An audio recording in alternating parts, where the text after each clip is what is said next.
L'Égypte antique. La puissante Égypte antique. Était-elle vraiment limitée à ce bout de territoire sur l'immense continent africain? Bien sûr que non, et je vais vous le démontrer. Bonjour à tous. C'est la deuxième vidéo de la série « Les animaux nous dévoilent les vérités qu'ils veulent cacher ». En l'occurrence, l'étendue de l'Égypte antique, dont on limite le territoire à ce bout de terre à cause de sa proximité avec le pays dont le nom est une adoration des démons. Tout ça pour cacher la négritude de l'Égypte ainsi que celle du véritable peuple de l'Alliance. Quand les faux Romains, mes vrais Boers, engeance d'Oholibama la caucasienne, la néandertalienne, nous ont dominés et décimés en Afrique australe à cause de la violation par nos pères, nos ancêtres, nos cocos, de l'interdiction faite par Tata Nzambé de poursuivre le satanisme des Égyptiens, les prophéties de Deutéronome se sont accomplies.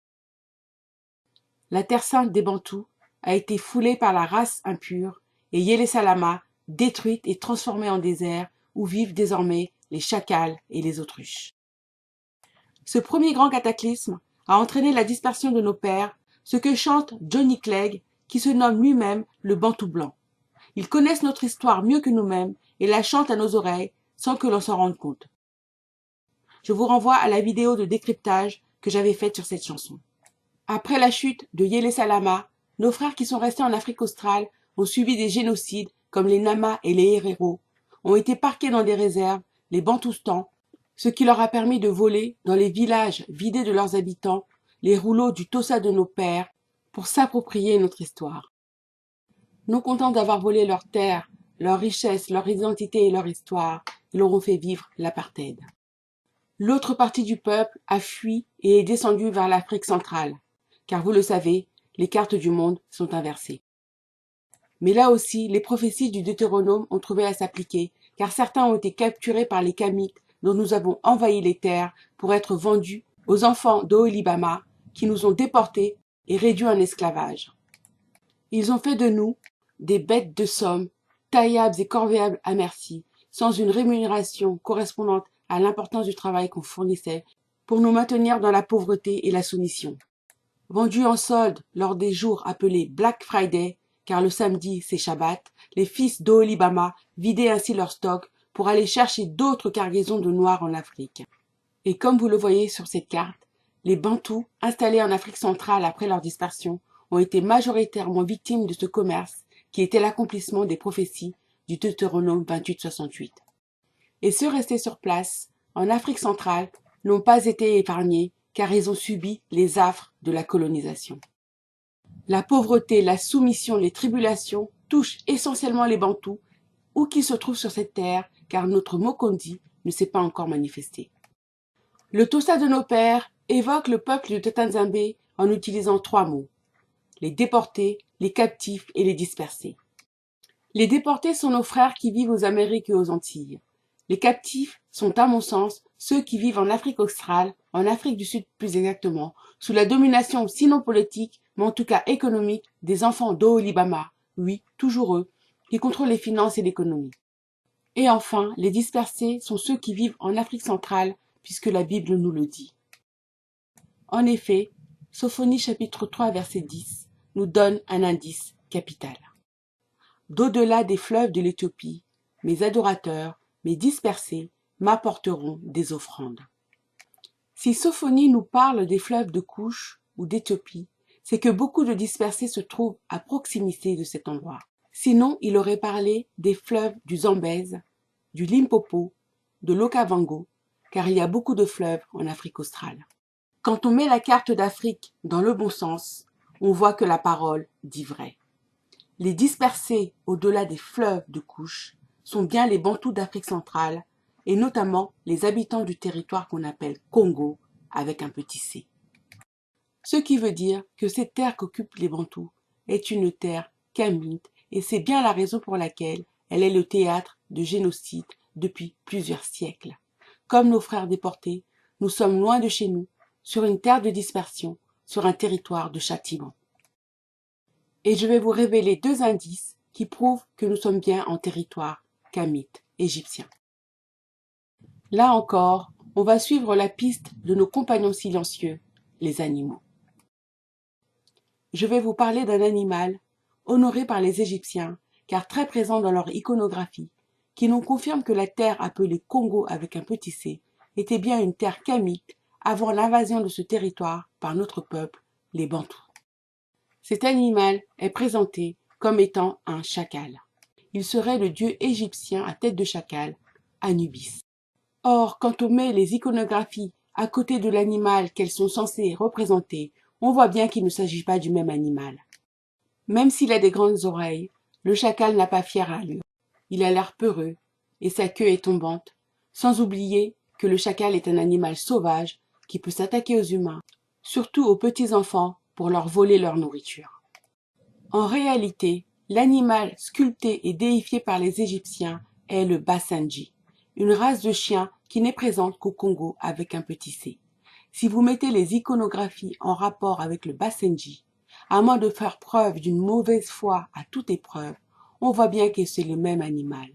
Grandes oreilles, port altier et queue en tire-bouchon. Tout est sous nos yeux, rien n'est caché. Il faut tirer les conséquences de ce qu'on voit. Et je vous lis un article trouvé sur Internet au sujet de ce chien. Le Basenji est considéré comme étant un chien aristocratique dans son aspect. Il est originaire du Congo et se trouve être une race très ancienne. En effet, il descend du lévrier d'Égypte. On trouve sa trace il y a plus de 5000 ans. À l'instar de nombreuses races, la morphologie du Basenji orne certaines tombes des pharaons de l'ancienne Égypte. Puis la race a longtemps disparu des radars. Elle n'est réapparue qu'au XIXe siècle dans la forêt d'Ituri, dans la province du Kasaï oriental. Je vous invite à lire les descriptions de ce chien sur Internet. Ils sont très élogieux. On parle de race de chiens aristocratiques, de chiens très intelligents, vifs, sportifs, indépendants, observateurs, qui n'aboient pas, mais qui gloussent. Les Égyptiens violaient la loi de Tatanzambé en faisant des images taillées d'animaux qu'ils adoraient comme des dieux. Mais ils n'étaient pas idiots au point de déifier un charognard comme le chacal. Il paraît plus logique en revanche qu'ils le fissent pour le Basenji. D'aucuns diront que je dis n'importe quoi, car il existe un désert entre l'Égypte étatique qu'on connaît maintenant et le territoire qu'on appelle Congo. Ma réponse est de les inviter à aller consulter les peintures rupestres des grottes du Tassili. Il est évident que ce désert du Sahara était jadis verdoyant et arpenté par des chasseurs, des hommes qui portaient des pagnes comme les Égyptiens. J'en profite pour dénoncer une falsification des Occidentaux selon laquelle la désertification du Sahara serait un processus intervenu il y a des milliers d'années, entre 5 et 13 000 ans selon les chercheurs. Moi j'affirme que la désertification d'un territoire est un châtiment de Tatanzambé à cause de la sorcellerie des peuples. La terre ne supporte pas la méchanceté et les transgressions. Le Sahara kamite a subi le sort que Yélé Salama, la kémite, subira quelques siècles plus tard à cause de la sorcellerie des Bantous. Et pour ceux qui se demanderont pourquoi le verdoyant Congo n'a pas été frappé par la malédiction, la désertification, c'est que Tatanzambé, ayant la prescience de toute chose, savait que son peuple allait se disperser et descendre vers l'Afrique centrale. Et comme il veut qu'un reste de son peuple survive, il a favorisé les conditions de cette survie en leur permettant d'accéder à un territoire riche et nourricier. Je vais maintenant vous dévoiler le deuxième indice qui, j'espère, parviendra à convaincre les plus sceptiques de la camité de la terre qu'on appelle Congo avec un petit c.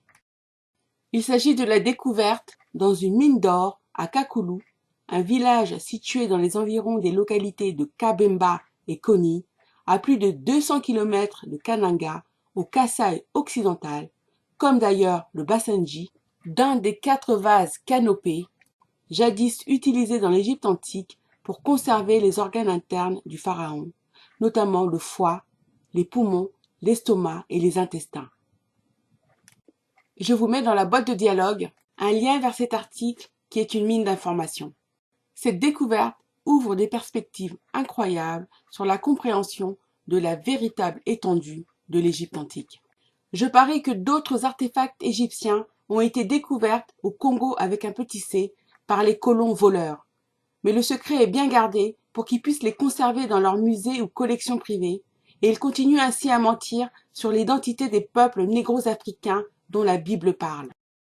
On comprend aussi que, comme les Égyptiens étaient jadis propriétaires de la terre qu'on appelle aujourd'hui Congo avec un petit c, il est normal que l'exode se soit fait en direction de l'Est, vers l'Arabie saoudite, terre jadis des Bantous kémites, avant qu'un bout de Canaan leur soit donné en guise de terre promise.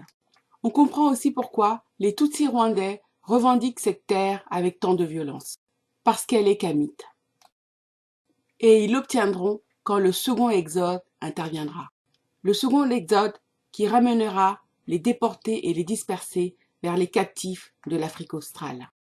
Le pays qu'on appelle Congo avec un petit c sera alors vidé de ses richesses, comme lors du premier exode. Les Bantous emporteront leurs richesses et bénédictions avec eux. C'est pourquoi, n'allez pas sacrifier vos vies et celles de vos enfants pour défendre cette terre et ses richesses, car elles nous sont attachées et nous suivront quand nous serons ramenés par les anges chez nous en Afrique australe. Je pose ça là pour celui qui a des oreilles. Pour l'heure, je vous remercie pour votre écoute, vos commentaires, vos pouces en l'air et vos partages, et je vous dis à très vite.